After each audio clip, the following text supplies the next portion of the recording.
Hey, this is Glendon with Making Money with Storage Unit Auctions. The title of this segment, The Home Shopping Network Addict. Have you ever wondered what type of person buys that crap you see on late night television?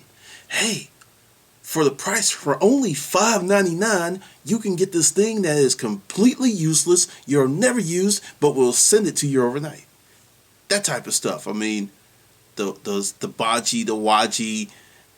I have gotten all of this stuff in storage units, from the Thigh Master to certain type of computers to, oh my God, it's hard. Anything that you have seen on television from one of those shopping stations, or the thing that comes up for, it's originally $49.99. But check this, if you buy now, it is now $24.99 and you get twice as much. Bullshit. I don't know. I was just watching television the other day and it was just like, who buys this crap? Who really buys this crap? And it like, don't, you know who buys it.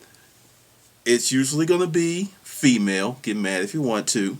It's usually going to be someone older and pretty much not someone with a big social life. Because every unit that I get a preponderance of this stuff, that's the kind of person who bought it. And it's like, why? This type of stuff, that person fit that profile.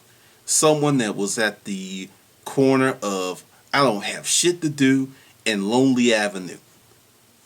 This unit I bought was completely full of this crap, from like the rubber things that you take the lids off jars. Actually, that was a good buy. I can't lie. I still have those things. I still have them, but they're useful. Because sometimes you're like trying to get a jar open and you need that. It's not a matter of strength. It's a matter of grip, and they solve that problem. So there was one product that I got out of a unit that is actually quite effective and I use frequently. So, but the other 99.8% of that bullshit. But back to the unit. I got this unit in Decatur. And if you know anything about Decatur, Georgia, it has many affluent areas. Emory University, Fern Bank, the Decatur Square. There's a lot of money in Decatur. So, it is a lot of old money. Decatur's the place where you'll go, drive through the neighborhoods, and you'll see a house that Grandpa Joe's sons got it, and the grandkids are going to get it next. This sucker's been paid off a long time, and these folks had the good sense not to put a mortgage back on it. So the only thing they have to worry about is property taxes, which is a beautiful thing. But bought this unit in this neighborhood, and it was at a SureGuard storage facility off Claremont Avenue. I got this unit at a SureGuard storage facility. Don't waste any time looking for SureGuard. Oh, that's one of the good units, good places he tells about. It doesn't exist anymore. Public Storage bought them out. Tell you how long ago this was. And it was one of those auctions where it was a day where there was like stuff all over Atlanta. And I really wasn't feeling crowds. It was hot. And I knew where certain people were going to be. And I felt a lot of people would overlook this spot. And I was full. The warehouse was full. Get there, and oddly enough, they still have 4 units. I'll give you a little knowledge about this place. The guy that ran that place, he ran a tight ship. It was rare they had any units for sale. Rare. And the fact that they still had 4 that was advertised, it's like, get the hell out of here. So I'm there in the parking lot, and I learned not to get too excited when you're the first one there and it's only 10 minutes to auction. That means absolutely nothing. You're like, yeah, I'm the only one. Let it go, because they're going to show up. Trust me. And if they don't show up, some places have to have a minimum of 3 bidders to actually legally have the auction. So chances of you going to an auction and being the only bidder, slim to none. So I'm sitting there and I just lean back in the seat. I'm cheap. I've got the car turned off and letting the hot air blow across my nose. And then boom, here comes a truck I know, and here comes another guy, and they're like following each other, and they see me, and it's like, damn. It's like, yeah, whatever. So the manager, he's already there. Actually, he may still be with Publix. He was funny. But we're there at the storage facility.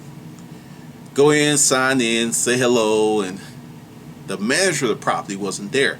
The blonde was there. She's the one that actually helped me get a jackpot unit, because people call, oh, there's nothing in there but boxes. Great boxes. But she's in there, and I was like, hey, how you doing? And I was like, what's it looking like? And she's like, they're not that good. And one of the guys, based on that information, he's like, really? He's like, no, they're just junk, just boxes and stuff. He lit out. Tip: don't ever leave an auction like that unless you clearly have somewhere else to go and you got some insight. Don't leave. Don't do it, because he left. And then that brought us down back to 3. So after he leaves, we're gone. All right. So first thing we do is we go down to the basement. Now, back in the day at Sugar, it was sealed bid, so you had to have your bid slips. We're in the basement, right? The 2 guys who were there, they don't have any bidding slips. I'm like, okay, I'm just looking at them. It was weird. And they're like, well, there's like, if we'll get some if we need to be. I had 4 for the 4 units. I wasn't giving up any of my bid slips. They were going to have to go get theirs. So we get down to the basement, we get to the first unit. Look at the seal, look at the paperwork, blah, blah. Take it off, open up the door. It's a 5x5, and it's full of boxes. Full of boxes. I mean, from the ruler to the tutor. And it's nice boxes. Boxes that I have known to get crystal out of. Because a lot of older people keep all the original packaging, which is great for collectors. And other guys, like, they turn their nose up at it. I'm just like, we don't need slips on this one. They ain't bidding, we ain't bidding. I wrote down $5, turn it in. He was just like, oh, you win. Wrote it down on there, got my name. I put my lock on it. I was like, okay, hopefully the rest of the day is going to be that easy. So we go all the way upstairs to the next unit, which is a 10x10, contemporary furniture, some really nice stuff. And I'm writing down my bid. And this is another tactic. Hold your bid slip and wait to see what the other people do. So they're like talking amongst themselves, and it's like, do we need a bid on this? And I'm just holding my bid, because I'm going to wait to see what they do. Because I go, my first bid, because this was nice stuff, my first bid was $580. And I'm like, why am I going to bid $580 if they're not going to bid at all? And I'm going to wait it out. So I put $580, and the manager's like, so what bids? I was like, hey, I'm waiting to see if they're going to even bid, And they're just like, yeah, we're going to bid. We need some bid slips. If some just said, not going to bid. They're just trying to get me to bid high to make me waste money so they can laugh. So I wrote down, took a risk. I was like, hey, you know what? Fine. The glory goes to the brave. So I wrote down $1, crossed out the $5.50, wrote down the dollar, folded up, turned it in. And they're like, we ain't bid. We ain't bid. What did he bid? And the guy's like, he bid $1. They were like, oh shit, he knows what he's doing. So at this point, I have spent $6 in 1 unit. The leather sofa set, and it was leather, the type that grabs your back when you pinch it. I knew I was gonna sell that sofa set for $800. I knew it. Actually sold it for $1,000. It was just like, I was giddy. So we go out the building around the back, because this property is separated, and because it's all inside units. I mean, no, that's not true. There's a lot of inside units, but very few outside units. So we go all the way to the back of the property, and we go in the building, and it was a pain, because you got to put in your code and go in. You have to put in another code to get on the elevator. So we go upstairs again, and this time it's 10x20, and they didn't know what they were looking at, because they were like, did we bid? All you saw was wood, just wood. I knew what it was. It was a bar. They didn't know what it was. It was just like, that looks like, because they saw the back end and they saw the unfinished sides of the wood. And I'm just sitting there looking. And I'm just like, in my head, the Jeopardy music's going. And I'm like, these fuckers are not gonna bid because they don't know what they're doing. So I wrote down 25. I upped it, turned it in, and gave them the bid slip. I was like, if I don't get this one, fine, y'all can have it. And they were like, they wrote down something real quick. They were laughing. They turned it in, and it's like, all right, Glendon, you win. And they were, what? They had wrote down $10, thinking I was gonna write down $1 again. I'm just like, you kidding me? It was a full English bar, complete with cash register. Took me about 8 months to sell that bitch, but I sold it for $3,300. So we go to the last unit. I'm like, whatever. I open up the door. It's trash. I'm talking.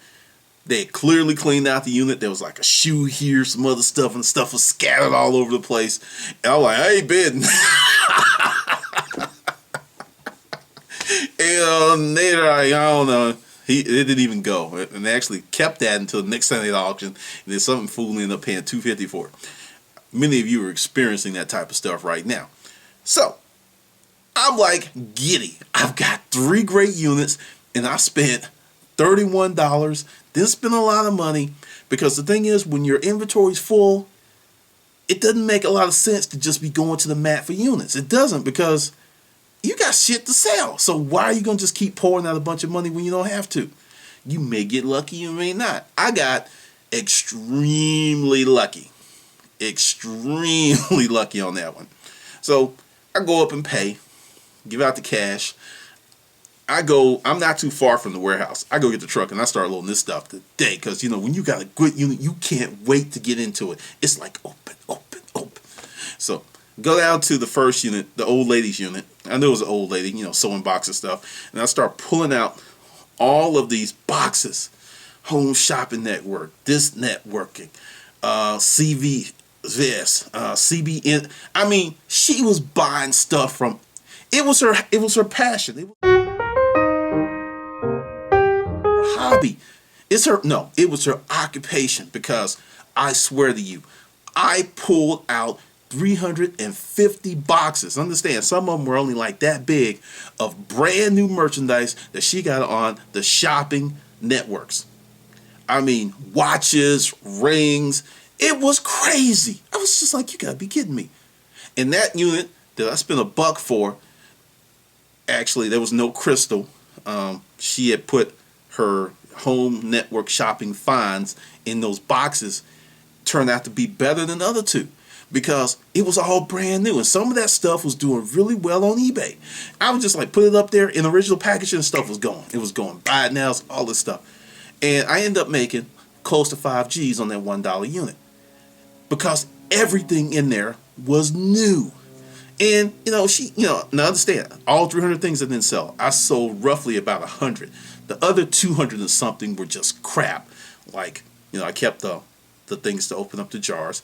And like I said, none of this stuff was open. It was like she just got the thrill of, oh, hi, this is Betty Jean. Yes, I want that. I'm going to take 3. Send them to me. That must have been her deal. And that's the only thing I found in the unit. There was no photos. The sewing machine, the sewing box was full of home network shopping stuff. There was nothing else in there. And I found a few pictures and a few pieces of mail to let me know it was an old lady.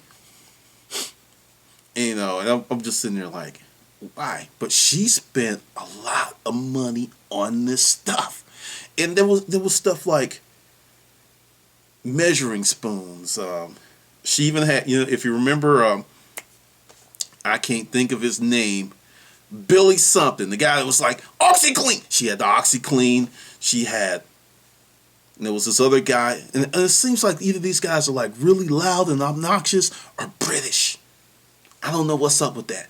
But she had all that stuff. Soda, washing, not soda, but detergent, cleaning, not Simple Green, but Mr. Magic. There was some bullshit. There was so many different cleaning products, household items in there. And that stuff went on the dollar table. It went on the dollar table. So even when it was all sold, because, and this is something else. When people would come in the warehouse, because I had people that would be there first, because they knew. And they would come for their cleaning supplies, because this is something else that you will get out of storage units. Tons and tons of cleaning supplies. Toilet paper, laundry detergent. I mean, for years, I didn't buy this stuff. I'm not going to the store last year, and I'm like experiencing sticker shock. Because, when you have the front loader washer and dryer, you can't put regular washing detergent in there where you're not supposed to. And that stuff is not cheap. I found a unit that had 30 cases of that stuff. I'm telling you, I am just getting comfortable with normal shopping. I'm serious. I know I got a problem, but it's just like, we're on that. Actually, we're past the 2-year mark. We're past the 2-year mark. So, but it's still, it's still rough. It's still rough, because when you're used to getting stuff for pennies on the dollar every day of the week, every week almost, it's like Christmas, and you go to shopping like normal folks, it's a mind fuck. I'm serious, because, I was at Nordstrom's, and it's been in Atlanta for a while, but this was my first time in the store recently. And I was just looking at some of the prices, and it was just like Chris Rock. God dang, what? How $180 for a shirt? One shirt? Yeah, kidding me. And there was a whole rack of them. And, people were buying the stuff, and it was like, wow, there's no recession here. But that's the deal. But that's kind of some of the crazy stuff that you can get if you get in this business. Making a few little changes, but I'll introduce that tomorrow. All right, this is Glendon. We're making money with storage.